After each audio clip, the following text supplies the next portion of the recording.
আজ এই ভিডিওতে আমি আপনাদের দেখাবো কিভাবে আপনারা আপনাদের ফোনের স্ক্রিনে এইভাবে ডবল ট্যাপ করে আপনাদের ফোনের স্ক্রিনটাকে অফ এবং এইভাবে ডবল ট্যাপ করে আপনাদের ফোনের স্ক্রিনটাকে অন করবেন।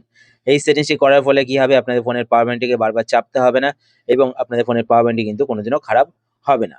তো সেটিংসটি কিন্তু আমি আপনাদের দুটো ফোন থেকে দেখাবো, কেননা দুটো ফোনে কিন্তু সেটিংসটা একটু আলাদা। তো আপনারা যে কোনো ফোনই ব্যবহার করুন না কেন, আপনারা দুটো ফোনের সেটিংসটি দেখে নিন। তো আপনারা খুব সহজেই আপনাদের ফোনে সেই সেটিংসটি করতে পারবেন, ঠিক আছে? তো প্রথমত আমি আপনাদের এই ফোন থেকে দেখাচ্ছি। এই ফোনটি হচ্ছে গিয়ে আমার রেডমির ফোন। যদি আপনারা রেডমি, পোকো, এমআই ফোন ব্যবহার করে থাকেন, তো আপনারা কিন্তু এই সেটিংসটি এইভাবে করবেন, ঠিক আছে? তো আপনারা আপনাদের ফোন থেকে সেটিংস ওপেন করবেন।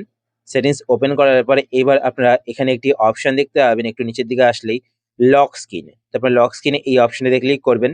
এই অপশনে ক্লিক করার পর এবার আপনারা এখানে একটি অপশন দেখতে পাবেন, double tap two ওয়েক or turn off screen when device is লকেড। তো এই অপশনটি অফ থাকবে, তো এখান থেকে এই অপশনটিকে অন করে দেবেন। আরেকটা সেটিংস এখানে রয়েছে, দেখুন রাইজ টু ওয়েক। তো এই সেটিংসটা আপনারা অন করে দিতে পারেন। এই সেটিংসটা অন করলে কি হবে, ধরুন আপনাদের ফোনটিকে আপনারা এভাবে রেখে দিয়েছেন, যদি আপনারা এইভাবে আপনাদের ফোনটিকে উপর দিকে তোলেন, তো আপনার ফোনের স্ক্রিনটি অন হয়ে যাবে, ঠিক আছে? তো আপনারা চাইলে কিন্তু এই সেটিংসটিও করতে পারেন। এরপর নেক্সট আপনারা এখান থেকে ব্যাক করবেন। ব্যাক করার পর এবার আপনারা একটু নিচের দিকে এখানে একটি অপশন দেখতে পাবেন, হোম স্ক্রিন। তারপর হোম স্ক্রিন এই অপশনটিতে ক্লিক করবেন। এই অপশনে ক্লিক করার পর এবার আপনারা এখানে একটি অপশন দেখতে পাবেন, double tap two lock screen. তো আপনারা এই অপশনটিকে এখান থেকে অন করে দেবেন। এরপর নেক্সট আমি আপনাদের আরো একটি ফোন থেকে দেখিয়ে দিচ্ছি এই সেটিংসটা আপনারা কিভাবে করবেন। তো এটা হচ্ছে গিয়ে আমার রিয়েলমি ফোন। যদি আপনারা রিয়েলমি বা ওপো ফোন ব্যবহার করে থাকেন, তো সেই ক্ষেত্রে আপনারা এইভাবে সেটিংসটি করবেন। তো আপনারা আপনাদের ফোন থেকে সেটিংস ওপেন করবেন। সেটিংস ওপেন করার পর এবার আপনারা একটু নিচের দিকে আসবেন।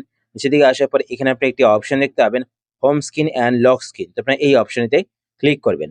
এই অপশনে ক্লিক করার পর এবার আপনারা একটু নিচের দিকে আসবেন। নিচের দিকে আসলে এখানে একটি অপশন দেখতে পাবেন, double tap two lock screen. তো আপনারা double tap two lock screen এই অপশনটি অফ থাকলে এখান থেকে এই অপশনটিকে অন করে দেবেন। তারপর নিচের দিকে আসলে এখানে আরো একটি অপশন দেখতে পাবেন, ডবল ট্যাপ টু ওয়েক স্ক্রিন। তো এই অপশনটি যদি অফ থাকে, তো এখান থেকে এই অপশনটিকে অন করে দেবেন। যদি এখানে এই অপশনটি শো না করে, তো সেই ক্ষেত্রে আপনাদের এই অপশনটিকে অন করতে হবে। তো তার জন্য আপনারা এখান থেকে ব্যাক করবেন। ব্যাক করার পরে এবার আপনারা একটু নিচের দিকে আসলে এখানে একটি অপশন দেখতে পাবেন, কনভিনিয়েন্স টুলস। তো আপনারা এই অপশনটিতে ক্লিক করবেন। এই অপশনে ক্লিক করার পরে এবার আপনারা এখানে একটি অপশন দেখতে পাবেন, জেস্চার অ্যান্ড মোশন। তো আপনারা এই অপশনটিতে ক্লিক করবেন। এই অপশনে ক্লিক করার পরে এবার আপনারা এখানে একটি অপশন দেখতে পাবেন, স্ক্রিন অফ জেস্চার। তো আপনারা এই অপশনটিকে এখান থেকে ওপেন করবেন। ওপেন করার পর এখান থেকে স্ক্রিন অফ জেস্চার যদি এই অপশনটি অফ থাকে, তবে কিন্তু ওই অপশনটিকে দেখতে পাবেন না, ঠিক আছে? তো প্রথমত আপনাদের স্ক্রিন অফ জেস্চার এই অপশনটিকে অন করতে হবে। অন করার পরেই দেখতে পাচ্ছেন নিচে এখানে ডবল ট্যাপ টু ওয়েক স্ক্রিন। তো এই অপশনটি কিন্তু চলে এসেছে। তো এই অপশনটি অফ থাকলে এখান থেকে অন করে দেবেন। আরেকটা কথা আমি আপনাদের বলে রাখি, যদি আপনারা আদার্স কোনো ফোন ব্যবহার করে থাকেন, যদি আপনারা সেটিংসটি খুঁজে না পান, তো সেই ক্ষেত্রে আপনারা কি করবেন, সেটিংস ওপেন করার পর ওপরে এখানে সার্চ বার দেখতে পাবেন। তো আপনারা সার্চ বারে ক্লিক করবেন। সার্চ বারে ক্লিক করার পরে এখানে আপনারা ডবল ট্যাপ লিখে সার্চ করবেন, DOUBLE। ডবল ট্যাপ লিখে সার্চ করবেন। তো এখানে আপনার double tap two ওয়েক screen and double tap two, দেখুন নিচের দিকে double tap two lock screen কিন্তু শো করছে।